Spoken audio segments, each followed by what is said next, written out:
एक बार नारद जी ने भगवान विष्णु से प्रश्न किया, प्रभु, आपके भक्त प्रायः गरीब क्यों होते हैं? वे जीवन में इतनी कष्टमय स्थिति में क्यों रहते हैं, जबकि आपके निंदक और अधर्मी व्यक्ति धन संपत्ति में संपन्न होते हैं? भगवान श्री हरि मुस्कुराए और बोले, नारद, मेरी कृपा और लीला को समझना बहुत कठिन है।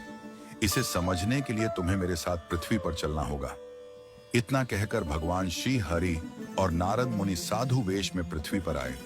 वे दोनों एक नगर पहुंचे और वहां के एक धनवान सेठ के घर जाकर भिक्षा मांगने के लिए दरवाजा खटखटाया। सेठ जी गुस्से में दरवाजे की ओर आए और देखा कि दो साधु खड़े हैं। भगवान ने प्रेम से कहा, भैया, बहुत भूख लगी है, कृपया थोड़ा भोजन दे दीजिए। सेठ जी यह सुनकर क्रोधित हो गए और बोले, तुम लोगों को शर्म नहीं आती? मेहनत करके खाने में क्या कठिनाई है? जाओ, जाकर किसी होटल से खाना मांगो, यहाँ भीख मांगने मत आओ।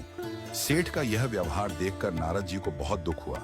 वे भगवान से बोले, प्रभु, देखिए, यह व्यक्ति कितना अहंकारी और कठोर हृदय का है। वह न केवल आपको पहचानने में असमर्थ रहा, बल्कि आपको अपमानित भी कर रहा है। ऐसे व्यक्ति को तो दंड मिलना चाहिए। कृपया इसे कोई अभिशाप दीजिए। भगवान मुस्कुराए और बोले, नारद, मेरी लीला अपरंपार है।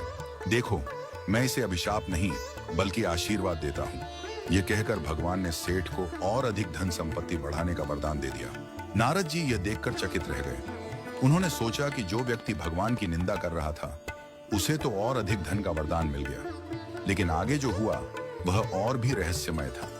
इसके बाद भगवान और नारद मुनि नगर के बाहर एक वृद्धा के छोटे से झोंपड़े के पास पहुंचे। वह वृद्धा अत्यंत गरीब थी और उसकी संपत्ति केवल एक गाय थी, जिससे वह अपना जीवन यापन करती थी। भगवान ने वहां भी भिक्षा मांगी। माए, बहुत भूख लगी है, क्या हमें कुछ खाने को मिलेगा? वृद्धा अपने झोंपड़े से बाहर आई और आनंदित होकर बोली, प्रभु, मेरे पास आपके लिए देने को बहुत कुछ तो नहीं है, लेकिन जो भी है वह आपका ही दिया हुआ है। कृपया इसे स्वीकार करें। यह कहकर वृद्धा झटपट अंदर गई और अपनी गाय का ताजा दूध निकालकर 2 कटोरे में ले आई। उसने बड़े प्रेम और श्रद्धा से भगवान और नारद जी को वह दूध अर्पित किया। भगवान ने प्रेम पूर्वक दूध ग्रहण किया और वृद्धा को आशीर्वाद दिया। नारद जी यह देखकर प्रसन्न हुए और बोले, प्रभु, ये देखिए, ये भक्त आपको कितने प्रेम से भोग अर्पित कर रही है।